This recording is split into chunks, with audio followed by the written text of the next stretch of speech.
В общем, я думал, о чем поговорить, но послушал доклады. Я вообще хотел рассказать, как сделать стремительную карьеру. Типа, давайте много зарабатывать. Ну, нет же ничего такого, где бы нам сказали, а давайте здесь и сейчас, прям сегодня жить хорошо. Давайте сегодня будем прям много зарабатывать, чтобы вот уже завтра занимать вот эти позиции CTO, C-level, менеджер, директор, запустить Apple в гараже. Ну такого не говорят, нигде не говорят.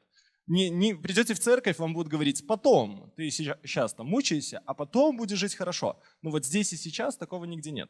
Что я хотел вам рассказать? Помните предпредыдущий доклад про Андрея? Вот это я. Вот, здравствуйте. Александр, здравствуйте, я Александр. Вот, я разрушил себе личность, я сгорел. Вот, если очень грубо, я прошел IT. То есть я побывал на всех позициях. Тестировщик, разработчик, менеджер, бизнес-аналитик, продукт-оунер, технический директор. Запустил свой стартап на 25 человек. Достаточно успешный, работает. Вот собираюсь из него уволиться. Поработал в корпорации, съездил за рубеж, поработал в корпорации. То есть я побывал везде. Запустил свое сообщество, вырастил канал на Ютубе. То есть запустил второе сообщество, запустил международное сообщество. То есть я прошел вообще все, что можно пройти. А 8 августа прошлого года я чуть не выпрыгнул в окно. Вот всего такого успеха. Как такое вообще может происходить? Все очень просто. Во-первых, нервы не железные. Во-вторых, коммуникации очень много. В-третьих, переход, даже супер стремительный, с одной позиции на другую, требует абсолютно разных навыков. Здесь на сцене предыдущий оратор рассказывал о том, что есть позиции за тимлидом, там, CTO, Project Manager. А вы задумывались, какие вам навыки нужны, чтобы там оказаться? Да? Это немножко не те навыки, где вы просто пишете код, где вас не пинают ногой и не говорят, типа, друг, а давай-ка ты завтра, вот прям завтра, прям завтра кого-нибудь наймешь или уволишь. Вот. А вы такие, я вчера писал код, вот, было нормально, меня никто не трогал, и я не хочу жизни, судьбы вершить. Да? То есть другие навыки, другие зоны ответственности.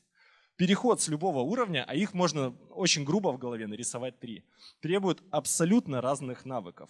Зачастую такие переходы осуществляются в течение 4 лет. Вы не можете эти навыки просто развивать там типа с вертушки, типа сегодня я CTO, завтра я продукт-оунер, а послезавтра я директор. Вот. Даже стартапы, если вы обратите внимание, Tesla, любая, Apple, Google, среднее развитие от стартапа до продукта, до корпорации занимал от 15 лет. То есть, если я условно директор Гугла, которому там 3 года, это одни навыки. Я директор Гугла, которому там 10 лет, абсолютно другие компетенции, абсолютно другой набор навыков. Вам нужно постоянно учиться, если вы хотите сделать стремительную карьеру. Но нужно ли вам это? Вообще, я вот подумал, что я психопат вот со всем этим. И вообще, мой апогей карьеры, вот. Да, я еще в концлагере посидел, то есть, у меня есть фотография в интернете с надписью «Белорусский концлагерь» и моя фотка. Вот, так что очень весело. То есть 9 августа меня посадили в тюрьму. Так что я прошел вообще все. Так вот, апогей моей карьеры мне сегодня предложили, знаете что?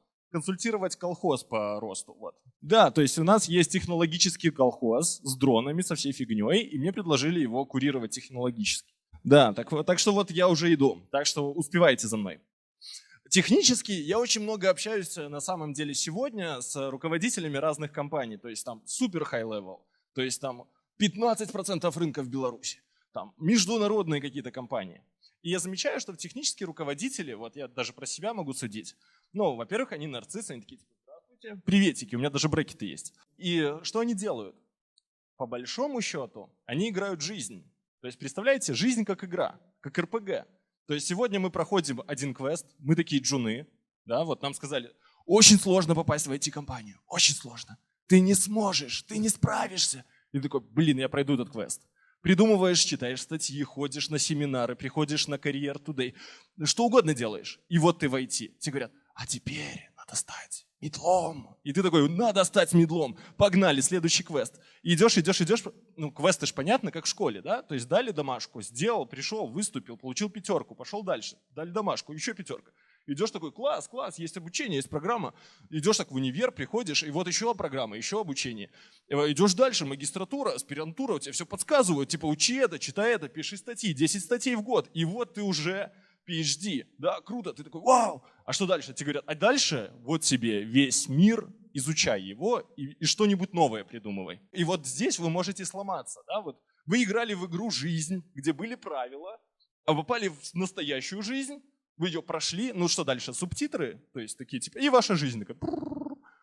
Вот, дальше ничего нет, ну то есть реальная жизнь это не игра, то есть я еще немножко хотел сказать про бренд. Можно строить личный бренд, но что такое бренд? Представление о себе. Еще.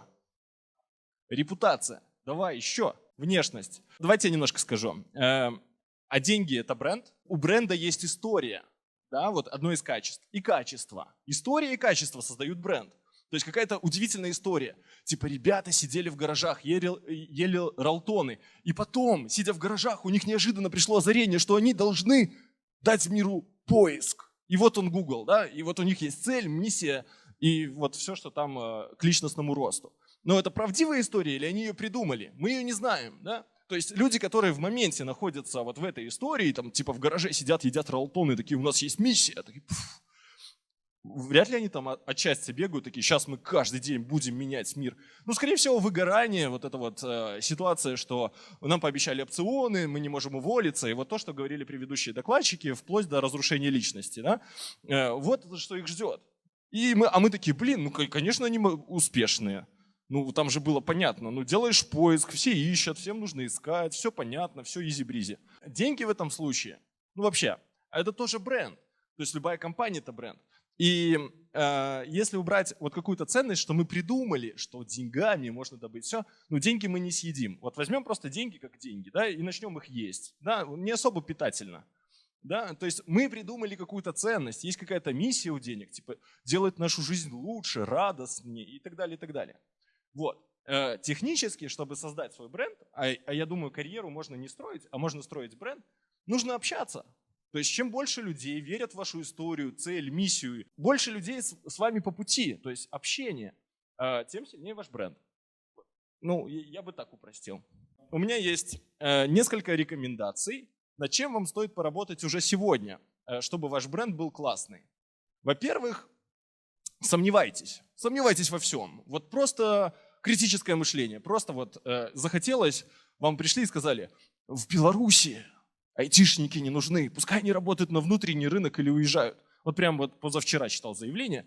И вы такие, да, надо работать на внутренний рынок. А вы знаете, что на внутреннем рынке Беларуси только 8% онлайн-покупок. Вот все население Беларуси берем и 8% покупок. Как бы вы сильно не делали IT-продукты на Беларуси, ну вряд ли вы их сможете нормально монетизировать. Вам придется открывать шоурумы, делать какие-то магазины и прям реально много работать. Вот, так что сомневайтесь над любыми заявлениями, особенно ваших друзей. Сейчас я еще расскажу маленькую историю про машину, и это будет прям огонь. Вот. Второе. Страхи. Вас останавливают ваши страхи от того, чтобы что-то сделать. Вы можете ваши страхи усиливать, окружая себя классными людьми, которые похожи на вас. И они говорят, друг, это же страшно, не делай этого. И ты такой, да, страшно, не будем это делать. Вот. Так что работайте над страхами. Сейчас еще про страхи отдельно расскажу. И признание себя. То есть признайте, что вы такой. Не какой-то, не надо строить там образ. Типа, я самый лучший на земле разработчик и не могу ошибаться в коде. И мой код самый лучший на земле. А потом тимлид приходит и говорит, говнище какое-то. И все такое, меня ранили в сердце. И все, ваша самооценка уже на земле, вы можете там плакать в подушку и где-то... А если вам Джун придет, скажет, типа, смотри, как я лучше тебя написал. Ты такой, боже, кто-то лучше меня может написать код. Не создавайте себе орел, будьте настоящим, потому что если вы придумали какую-то лучшую версию себя или какую-то эталон, да неважно, на свидание пойдете, вот, и будете стараться, то, возможно, когда-то картинка рухнет. Вам он надоест стараться, вы такие, фу, я устал стараться, а теперь вот я там типа... Сняли ваш идеальный образ, повесили на вешалку, и вас узнали настоящим. И люди такие, о, боже, боже, без макияжа. Вот, понимаете? Давайте дальше. Расскажу две истории. Первое, почему вы, скорее всего, выгорите рано или поздно, если попробуете сделать стремительную карьеру. Ну и, в принципе, почему я вот решил там, типа, бегал по квартире и чуть не выпрыгнул в окно. Море. Представьте океан. Голубой большой такой океан. Вы видите за горизонтом, вот, сколько вам хватает глаз, что есть какая-то там вода. И вы такие, а я умею плавать, я хочу это переплыть. Вот я прям переплыву. Ну, вы смотрите, видите, что, ну, вроде бы мозг такой, да, мы справимся, справимся. И вы плывете, вы уже там неделю плывете, месяц плывете. Вы такие, да, поплыву быстрее. Такой, еще KPI, оценки, метрики, еще быстрее. А океан, он как берега-то не видно. И в какой-то момент вы понимаете, что силы заканчиваются, океан уже и сзади, и спереди. И мы никак его переплыть не можем. И что делать? На самом деле мы могли бы к задаче подойти, ну, решать задачу немного другим способом. Ну, например, проплыть 100 метров, осознать, что, сил явно не хватит. Давайте строить порт. А в порту будем строить судно. И на этом судне поплывем. Ну, то есть, возможно, это будет более быстрее, но чтобы его построить, надо решить ряд других задач. Например, познакомиться с человеком, который умеет строить корабли, который хоть когда-то плавал на кораблях, и который хоть что-то знает, куда плыть на корабле, чтобы мы там не потерялись в этом море. Да, то есть команда. Опять же, общение. То есть то, что я говорил про бренды, очень важно находить людей, и очень важно сотрудничать с ними. Сотрудничество очень важно. И оно на самом деле приближает вас быстрее всего к цели. В нашем обществе не принято сотрудничать. И из базовых таких привычек, которые нам внушают, конкурируй, конкуренция – это хорошо, такой большой выбор. А абсолютная конкуренция – это никто не зарабатывает. Все просто конкурируют, абсолютно никто не зарабатывает, и все умирают.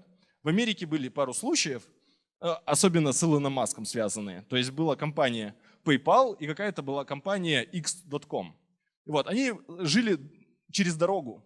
И знаете, чем они занимались и куда спустили половину бюджета? Они переманивали сотрудников друг у друга. Они друг напротив друга купили бигборды и писали: «Ваш директор говно, идите к нам». А другой писал: «Не-не-не, он говно». Вот, и они мерились письками, дошло до того, что они напротив дома этого директора купили бигборд и написали: «Ты говно». И у них реально начали заканчиваться деньги. То есть, когда они дошли до того, что еще пару месяцев такой вот гонки конкуренции, и все. И нет ни одной компании, ни второй, они просто сдохли. И они решили объединиться. И теперь мы знаем про компанию PayPal. Вот. И то, что они такие: «Воу, PayPal». Да? История про машину. Давайте, вторая история. История про машину. Смотрите. Представьте, что вы едете на машине. Вы давите на газ. Разгоняетесь очень быстро. И неожиданно тормоз. И вы такие: остановились. И там овечка какая-то пробежала. Но вы не жали на тормоз. Тормоз нажался сам по себе. Вы опять гоните на машине, жмете изо всех сил, такие: еще 200, 300 километров. И опять тормоз, и вас опять останавливает, опять какая-то херня происходит, и вы такие: блин, как достал этот автоматический тормоз? Вот я хочу от него избавиться. Кто такой тормоз?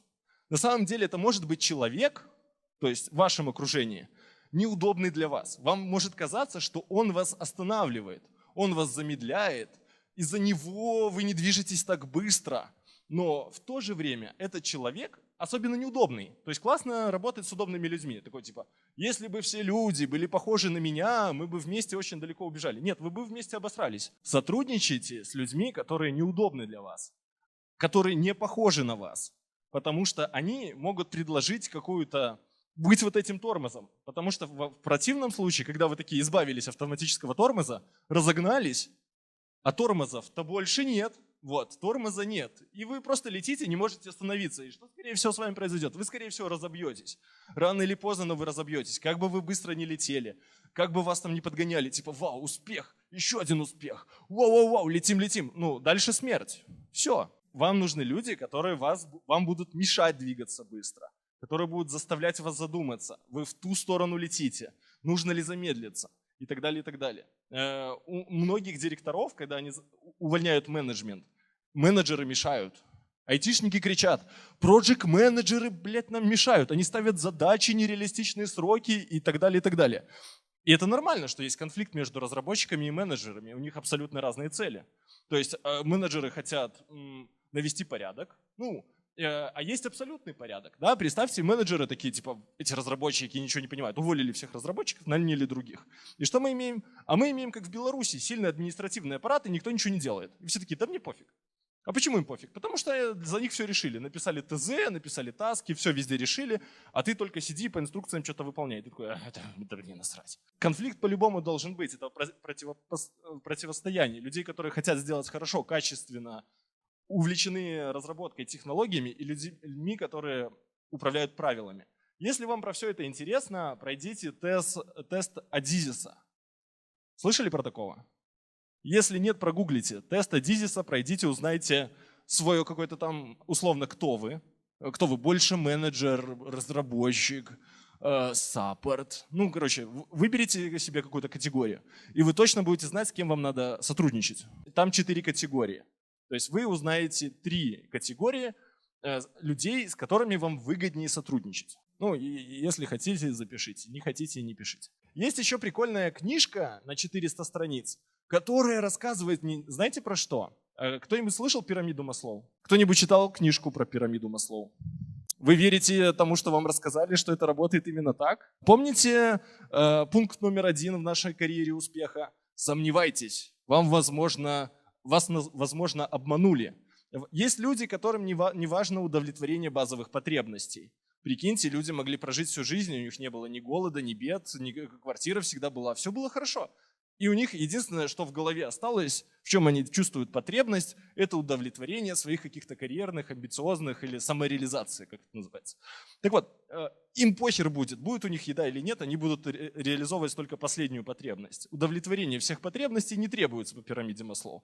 Если хотите, почитайте книжку, называется «Маслоу. Мотивация и личность». Это позволит вам лучше управлять и понимать, что же вам на самом деле нужно, и чтобы двигаться вперед. И вам, возможно, придет идея, как это вы можете получить от других людей. Ну, потому что вам надо сотрудничать, общаться и сотрудничать. Самое сложное, что надо научиться в этом мире. Возможно, на это потребуется вся жизнь. Ну, а если вы хотите просто заработать денег, почитайте книжку, которая называется «Нет оправданий» Брайана Трейси. Про то, как вообще строить карьеру, куда тратить деньги, как откладывать деньги, что делать с деньгами и так далее, и так далее. Там, по сути, базовая инструкция такая, знаете, вот вы родились, и вам должны были методичку дать по жизни, вот забыли, вот эта книжка, это методичка. Про машину пример понятен, я надеюсь? Просто с удобными людьми вы далеко не уйдете. Люди, которые похожи на вас, будут делать то, что делаете вы. Вам надо другие люди с каким-то другим мнением. Так или иначе, это самый эффективный способ двигаться куда-то и вообще строить жизнь. Не гонитесь за деньгами, возможно, гонитесь за друзьями, коллегами. Возможно, не так важно, сколько зарабатываете, какую вы позицию занимаете, CTO, продукт-менеджер, проект-менеджер. Если вы играете в жизнь, вы проходите жизнь, вот как квест, то, наверное, вы, что-то делаете в этой жизни не так. Вот, возможно, оглянитесь и начните жить. Да, можно играть жизнь, а можно жить. И это немножко другой подход, да, потому что заигравшись в жизнь, можно не заметить саму жизнь. И многие директора, которых я знаю, они все еще играют в жизнь, неважно сколько им лет, 45, 50, они абсолютно не замечают людей вокруг себя, они не замечают коллег вокруг себя, ничего не замечают. У них квест, вот им надо пройти, и в конце кто-то даст медаль, скажет, вот сертификат, вы жизнь все-таки прошли, прощайте. И титры. Давайте немножко расскажу про сельское хозяйство и администрирование. Ну, еще раз. Администрация – это люди, которые менеджеры. Они всегда стараются навести порядок. Это люди, которые хотят сотрудничать. Если кто-то говорит им, ребята, давайте вместе наведем порядок. Они такие, конечно, круто, мы там плечом к плечу сейчас такие порядки наведем. И есть люди, которые занимаются производством. Ну, например, кодеры, разработчики и так далее, проект-менеджеры, CTO и так далее. Все, кто занимается созданием чего-то, они такие, давайте объединяться, мы сейчас вместе создадим классную штуку. И им абсолютно насрать, какую цель они достигают, они просто делают классную штуку. Им еще всегда нужен человек в помощь. Человек, это не обязательно человек, да, это может быть несколько человек, если они могут сотрудничать. Они зачастую не могут сотрудничать. Это люди-предприниматели. Предприниматели сотрудничать в одной компании не могут, они все конкурируют. Конкуренция, помните, к чему приводит? Вот, как им сотрудничать? Каждый добивается чего-то своего. И поэтому зачастую в таких компаниях вы можете видеть, что процессы меняются супер стремительно. То есть сегодня у нас agile, завтра Scrum, завтра Scrumban, теперь у нас еще что-то. А вы задумывались, когда эти процессы работают? Просто я проходил игру, которая называлась там «Построй айтишную карьеру». Вот я ее допроходил. Там на последнем уровне говорили, что есть только один случай, когда работает agile. Вот только один. Оказывается, agile работает только в одном случае. Есть 4 этапа развития коллектива. 4. Их всего лишь 4. Первый этап. И вы можете подумать, где вы работаете, на каком этапе это все находится. Первый этап. Все люди, ну или большинство в компании такие говорят: ой, я за это не отвечаю, это не мое, иди сам что-то делай.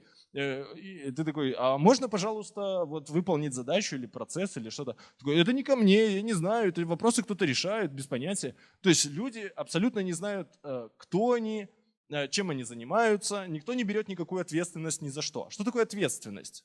Это то, за что вас будут ругать. Это не значит, что вы главный. Если вы ответственный, не значит, что вы главный. То есть, слышите разницу слов? Я главный, и я ответственный. Но не факт, что у меня есть возможность кому-то сказать, типа, иди делай. Я ж не главный, я ответственный. Ну, мне только пинок под зад дадут, если кто-то что-то не сделает. Вот. На этом этапе люди не могут сотрудничать. Они не знают, кто они. То есть я не знаю, кто ты. Вот. Ты кто такой? И знаете, что им нужно?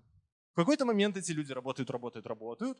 Ну, назовем их команда. Да? Вот наняли каких-то людей с улицы, сказали, это IT-компания, и они что-то делают. Вот, если мы пытаемся agile внедрить в такой компании, никто ничего говорить не будет, все такие: да пошло все в жопу, какие-то митинги, стендапы и прочее. Ну, каши не сваришь. И большинство компаний, с которыми я общался, свои компании сравнивал, другие, все остаются на первом этапе. С agile, с процессами, такие: процессы не работают. Да, они не работают, так невозможно. Давайте второй этап. На втором этапе все друг другом срутся, все ненавидят друг друга, все такие: эти менеджеры или там эти разработчики лажают, ничего не выполняют срок. Ну, короче, все со всеми срутся, у всех ко всем есть претензии. То есть мы ходили, не знали, кто за что отвечает. А нас ответственные такие, типа, иди делай. Ты такой: что делать? Ну и в итоге у тебя претензия к ответственным, у ответственных претензии к тебя, и все хотят пересраться. Пока команда не пересрется, каши не сваришь. То есть вам реально надо вот выяснить отношения, то, что там говорили. Надо поругаться, вот, покричать матом, вот, просто ударить ногой кого-то. Ну, короче, решить как-то вопросы. Потом, на третьем этапе, вам надо уже любовь. Вот, все попересрались и такие: блин, мы теперь друзья. Вот мы идем, вот это вот, с кем ты пойдешь в бар, с тимлидом, вот это вот. Все выясняется на третьем этапе, и мы находим условно друзей. И остается самый интересный четвертый вариант. Неожиданно люди такие: а давайте вместе сделаем что-нибудь великое. Мы же знаем, кто же за что отвечаем. И появляются правила. Неожиданно появляются правила. То, что никому не нравится, следовать процессам, правилам. Они такие: ну я же знаю, за что ты отвечаешь. Ты знаешь, за что. Я знаю, что тебе дать. Мы друзья. Мы же там помирились на третьем этапе. У нас там любовь. Каждый знает. И появляется что? Девелоперская культура. Про нее мало говорят, но вы можете погуглить статьи. Называется девелоперская культура.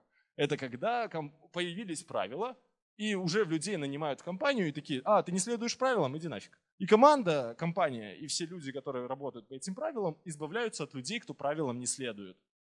И это нормально. Это как иммунитет.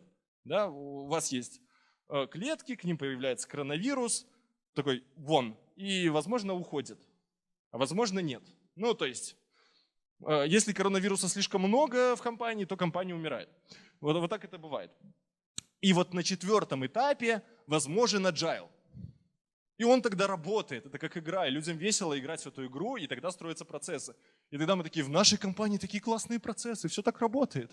Ну, конечно, люди пересрались, полюбили друг друга и порешали, кто за что отвечает. Люди точно знают, за что с них будет спрос и от кого. Понятно, кто главный, кто ответственный, кто мне может задачу поставить. А до этого непонятно. И вот если у вас вдруг где-то есть вопрос, что непонятно, то, возможно, у вас agile и не будет работать никогда. Ну, вроде бы из интересного все рассказал. Если есть вопросы, задавайте, мы можем обсудить. Вот по первой части выступления. Что делать в этом большом открытом мире, когда все квесты уже выполнены? На самом деле есть, про себя расскажу.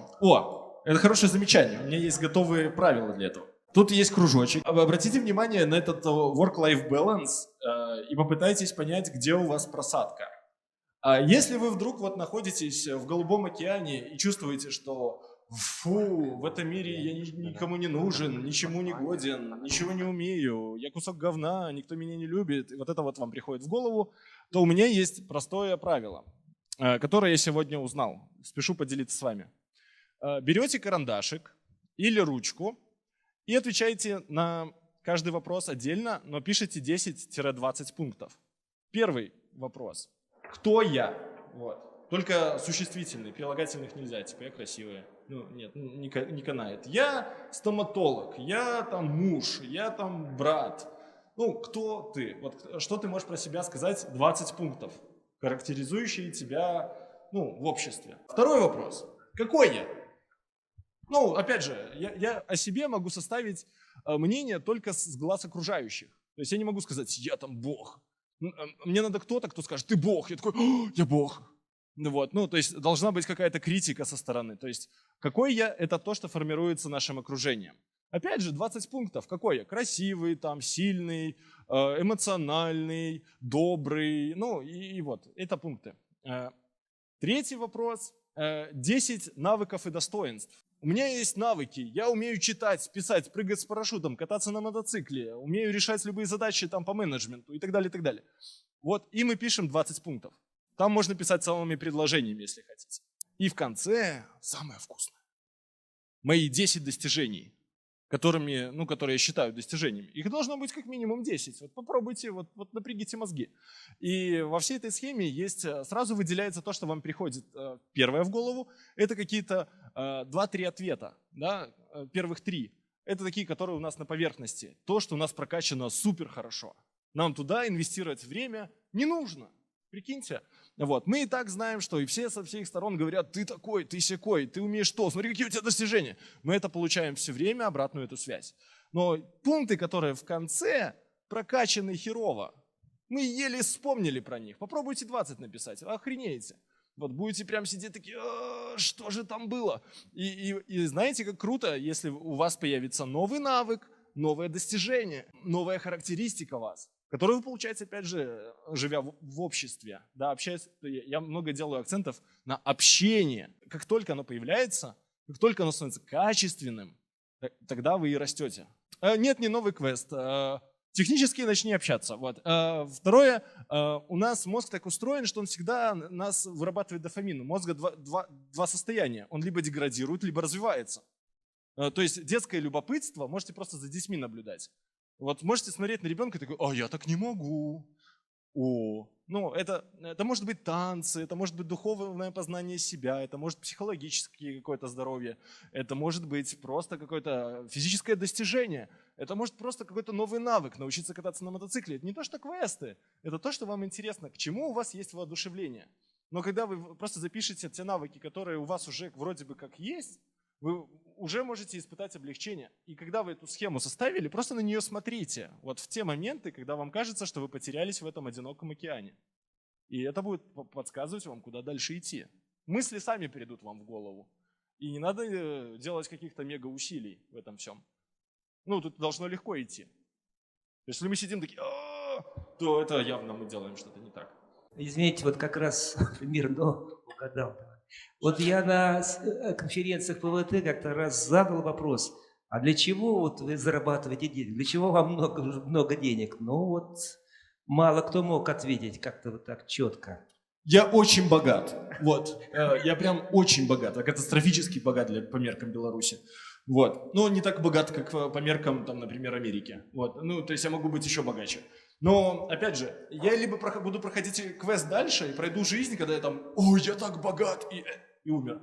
Да, или пройти другой квест, да, типа купил 10 квартир и такой, дети, держите ключи и умереть, да. То есть вопрос в богатстве, как я в самом начале говорил, это просто бренд. Круто иметь то, круто иметь это. Это социальное давление. Нам просто навязали эти штуки. Они нам не нужны, чтобы жить счастливо. Чтобы жить счастливо и классно, вот этот кружочек life balance, вот он об этом. Да, то есть мы видим, что мы где-то забили на жизнь. Круто. Надо подумать, а что в жизни нам нужно? Нам нужны друзья. Давайте заведем друзей. Нам нужно пойти сюда. Давайте пойдем сюда. Нам прям нужно деньги. А вот это пирамида Маслоу. Вспоминаете, книжка, да? Вот мы читаем про нее. И когда мы такие, так вот мне нужно вот это. Как я могу получить? Даже просто общаясь с коллегами и людьми вокруг вас, вы уже сможете приближаться к цели. Как минимум надо общаться. Просто общаться. Очень мне понравилось, как вы сказали, нет друзей, заведи друзей. Как? Смотри, приходишь, вот человек сидит, и ты говоришь, блин, у тебя такая классная майка. И все, и он что-то ответит. То есть, смотрите, я могу вам подсказать инструмент, как решить любой конфликт. Супер просто. Да? То же самое можно использовать, если вам надо завести друзей. Очень похожий, кстати. Самый простой способ решения любого конфликта. Если вас кто-то достал, и вы хотите там, идете домой, такие,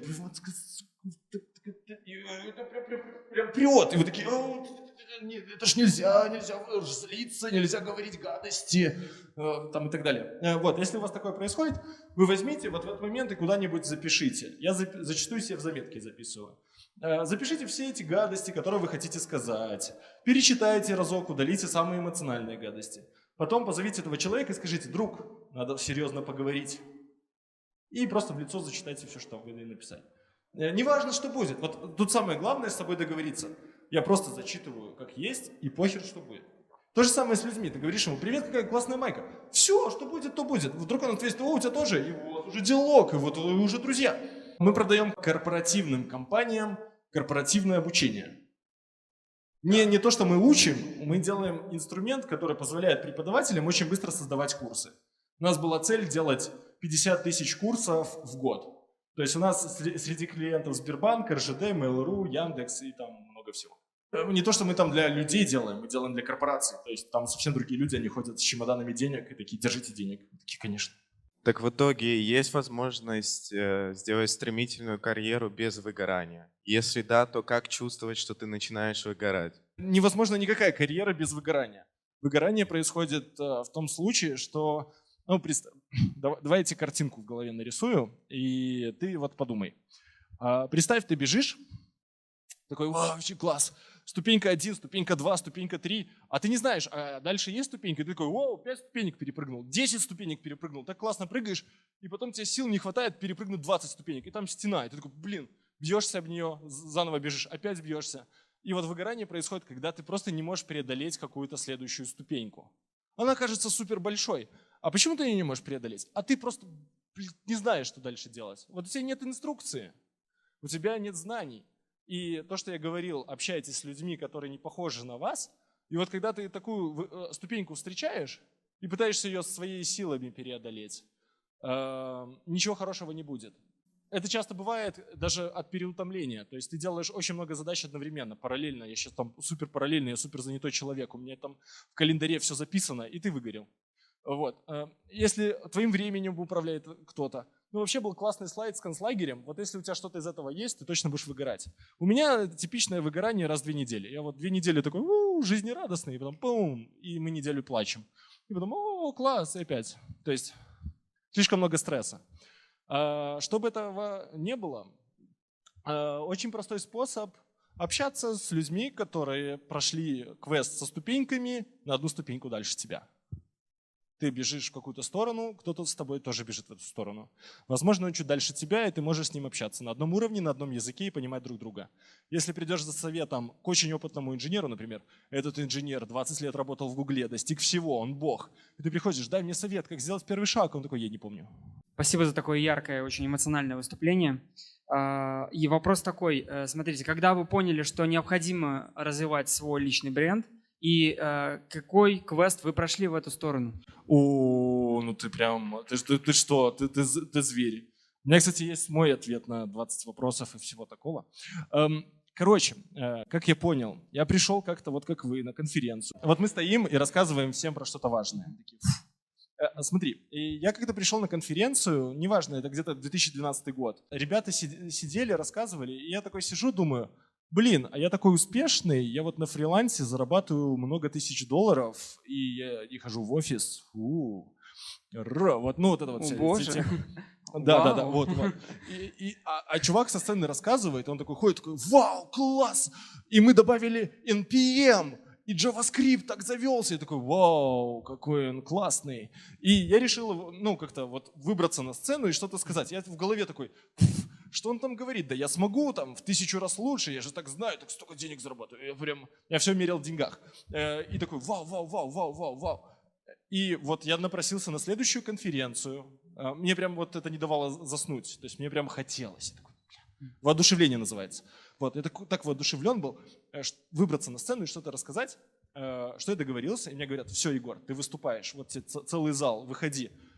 И я такой, делать презентацию, пиздец. Вот, я сижу и такой, мои руки трясутся, и я такой, не могу. И я откладывал презентацию до часа выступления. Вот остался час перед выступлением, и я ничего лучшего не придумал, как ручкой нарисовать в блокноте презентацию, сфоткать ее и просто повставлять, потому что я не успевал уже. Я такой, ну хоть так. Выхожу на сцену и такой, друзья, и у меня белый дракон. Я ничего не помню. Я такой, вижу чуваков, которые выступали на сцене, с которыми меня воодушевили. Я на них смотрю и такой, боже, ужас какой. Просто мне становится так страшно, что я просто такой забываю. Мне кажется, что прошла неделя. Вот я стою на сцене неделя, и люди там, кажется, что сейчас вот просто скажут «у-у-у». И вот после этого я просто кое-как там что-то там на автомате наговорил, там типа смотрите, тут что-то нарисовано ручкой, смотрите, ха-ха-ха, хи-хи-хи. И такой со сцены убежал в туалет и такой вот, и у меня вот такие штуки были. И я к чему? То есть я решил преодолеть свой страх. Ну, я решил попробовать, у меня было сильное воодушевление. И мне не понравилось, что я не смог, как он. Вот мне прям вот задело, вот за живое, что чувак выступал на сцене, мне он понравился. Я хотел его скопировать, быть похожим на него. Но мне не получалось. И меня это мотивировало двигаться дальше, дальше и дальше. И это привело меня к изучению книжек, UX, дизайна. Я прошел очень многие курсы, записан на многие тренинги даже сегодня. И так далее, и так далее. Я просто начал очень много учиться, чтобы приблизиться. Мне прямо очень захотелось. Я был настолько воодушевлен, что эта информация просто очень быстро залетала в голову. И в какой-то момент я начал читать книжки по маркетингу. Это очень веселое развлечение, рекомендую. Пришла общая мысль, что самый ценный навык – умение себя продать. Потому что там прям сразу деньги. Не через месяц, не через неделю. Сразу. Продал дорого, сразу поел.